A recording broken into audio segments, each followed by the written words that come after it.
Alright, my name is Tanner Martin, and this is my educational video with verbal communication. We're going to be going over a similar thing that I did for the written thing, just because I do this a lot of work, so I thought I'd kind of explain in more detail what it is and why you do it. So I'll be going over the 2-layer compression wraps, which are used normally for people who have injuries, they have wounds, they have poor circulation. Sometimes you'll get them after surgery if you're trying to prevent blood clots, or they just help a lot with making sure there's proper blood flow in your legs.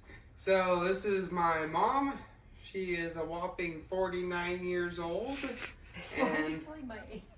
Because patient background. Oh, you're doing history. Okay. She has been blessed with really nice legs.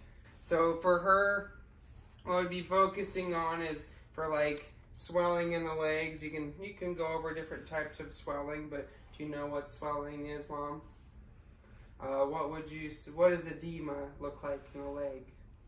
Well, when it's puffy and you can push it in, Yeah. you can feel it, and it looks heavier, bigger, swollen. You can't see all the stuff in your leg.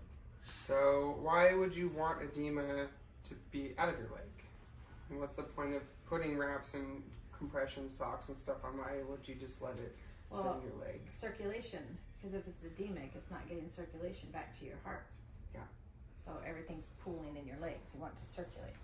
Yeah, so the goal of wraps is really, the big thing is just to help with compression. And there's different things that they use when they're picking out wraps and the types for patients, but it almost all comes down to what can we put on the leg to make it pump the blood back up most efficiently. There's lots of case studies on these things, and they, for the most part, they always work, as opposed to leaving the leg out like this, especially for long-term use. There's not a lot of research that actually shows which type is best. For the most part, they all just say any compression is good as long as it's consistent and even. So, this is a 2-layer compression wrap system. So there is 2 layers and then a stocking that goes over the top. The first layer is primarily for comfort, and the second layer is what applies the compression. So, Mom, what is the point of both of these rolls? Well, I feel like this one, if I have weeping, it'll absorb the weeping. Mm-hmm. And then this one will protect that from coming out and being all over my clothes or whatever. Yeah, just back to the rice thing, the whole rest, ice, compress, and elevate. Yeah. Just puts pressure on the wound, helps it stop, helps it again with the blood flow. It can help your lymphatic system drain upwards too. So, with the teaching that I wanted to go over, I found a case study called Strategies for Improving the Quality of Verbal Patient and Family Education, and a review of literature and creation of the EDUCATE model.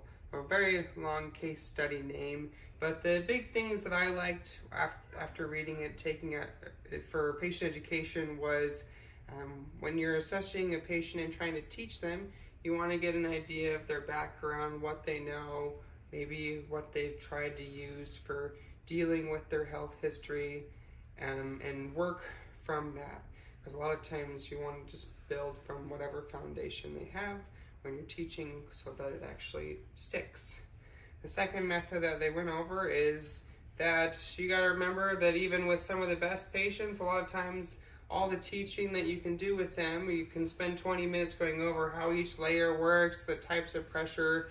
At the end of the day, they're probably at the most only going to remember like 25% of it if you were to test them on it. So it's repetition. It's getting them in early and often for when they first start needing these treatments, so that they feel comfortable enough to either educate a family member on how to apply wraps or whatnot, or feel comfortable enough that some patients are able to do it on their own, even though these can be pretty difficult. And then the third suggestion is just asking frequent questions and engaging the learners so that they can put some kind of feedback towards you. So our 2-layer wrap, we'll be putting on her leg. She really doesn't actually have that much swelling. You know, she said she did, but I can hardly feel any. I know she actually does get the pool ankles is what she calls it, the family, but I don't think yours are as bad as any of your family members No. or your mom's. I'm probably the least. Yeah. Out of my family members.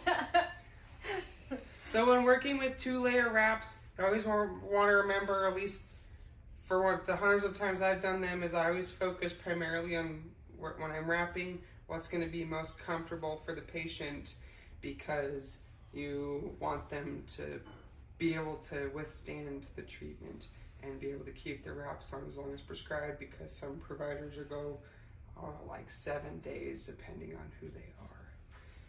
So when you're wrapping, we'll kind of make it a little awkward, but you start at the base of the toes, and I usually work from the outside of the foot so that it kind of, a little bit of pressure will pull the foot a little bit in. Some people go the other way, it just depends. I mean, each patient's different, but it will tug a little bit on the patient, so you just want to make sure that however you're applying it, you'll keep the foot neutral and flat.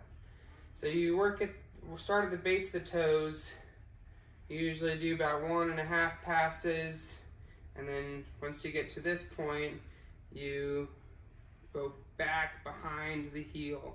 You don't actually cover the heel because, well, most people don't have swollen heels, and it just makes it uncomfortable. So you go back behind it, and then with each pass, you cover about 50% of the previous layer, trying to make sure you're not getting lots of kinks in them.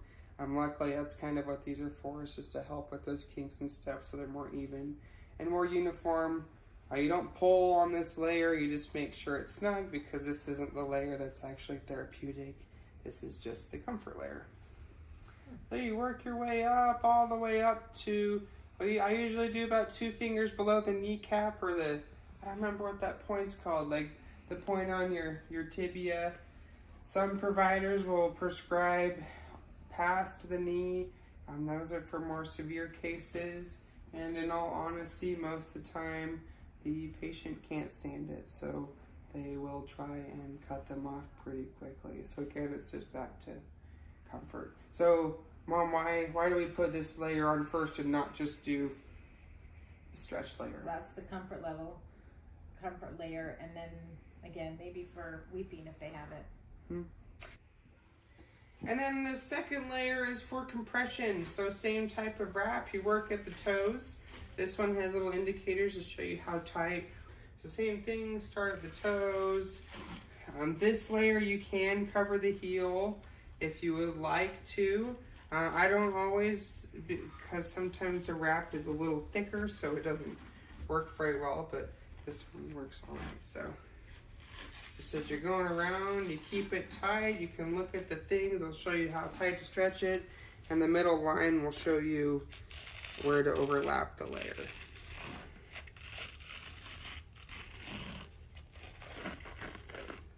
You want it to look like a square? Yep, I want it to look like a square. It's usually a rectangle. Press it down, put it all into place. Does it feel comfortable? Yeah. Yeah, a lot of them come with these cool nets, the nylon stockings. You can apply this over the top of it. This is not therapeutic.